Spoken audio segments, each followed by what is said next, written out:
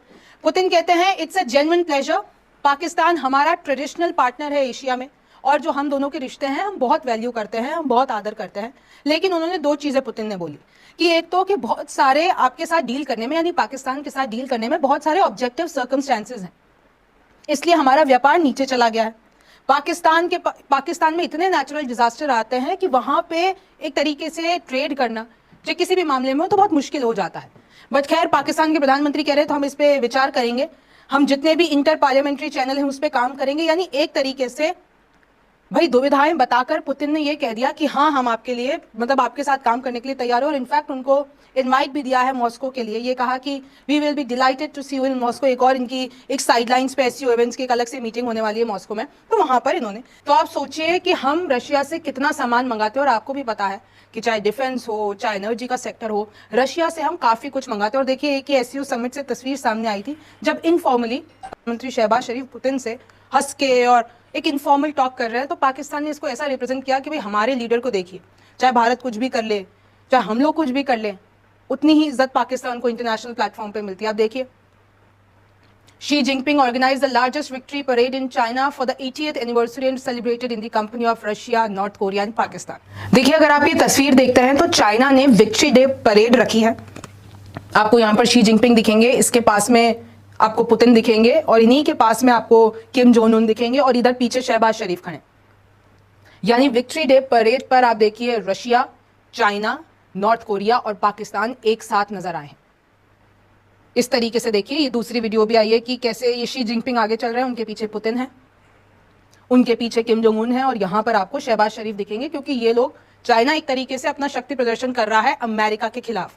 और अगर मैं आपको मैप पे बताती हूँ तो देखिए ये चारों पावर्स अगर एक साथ आ जाती हैं तो किस तरीके से ये लोग मिलकर एक मेनली रशिया और चाइना ये बताना चाह रहे हैं अभी जो एससीओ समिट भी हुआ कि कैसे अमेरिका के खिलाफ हम साथ खड़े। देखिए रशिया, नॉर्थ कोरिया यहाँ पर है, चाइना यहाँ पर है, और पाकिस्तान यहाँ पर है। तो अब पाकिस्तान क्या कर रहा है, यूएस और चाइना से अपना थोड़ा सा डिपेंडेंसी उतार कर रशिया पे जाना चाह रहा है। अब जरा मैं आपको एक कंपैरिजन बताती हूँ। देखिए अगर हम रशिया और पाकिस्तान की बात करते हैं तो इन लोगों का सच में बिजनेस बड़ा है। अगर आप 2010 और 2011 देखते हैं तो इनका बिजनेस $400 मिलियन का था, लेकिन कट टू अगर आप 2024 पे आते हैं तो $1 बिलियन, यानी बहुत ज्यादा इनका बिजनेस बढ़ गया। चीन ने भारत को साफ साफ कह दिया कि अगर पाकिस्तान से ताल्लुकात अच्छे हों तो चीन की तरफ देखना, वरना कभी चीन की तरफ मत देखना। आपने देख ही लिया, भारतीय मीडिया तब पड़ा है। आज के लिए इतना ही। मज़ीद अगर इस तरह की रिएक्शन वीडियो आपने देखनी है तो हमारे चैनल क्रिकेट4 को सब्सक्राइब कर लें। वीडियो पसंद आई तो वीडियो को लाइक और दोस्तों के साथ शेयर ज़रूर कर लें। इंशाल्लाह मिलते हैं किसी नेक्स्ट वीडियो में, तब तक के लिए अल्लाह निगहबान।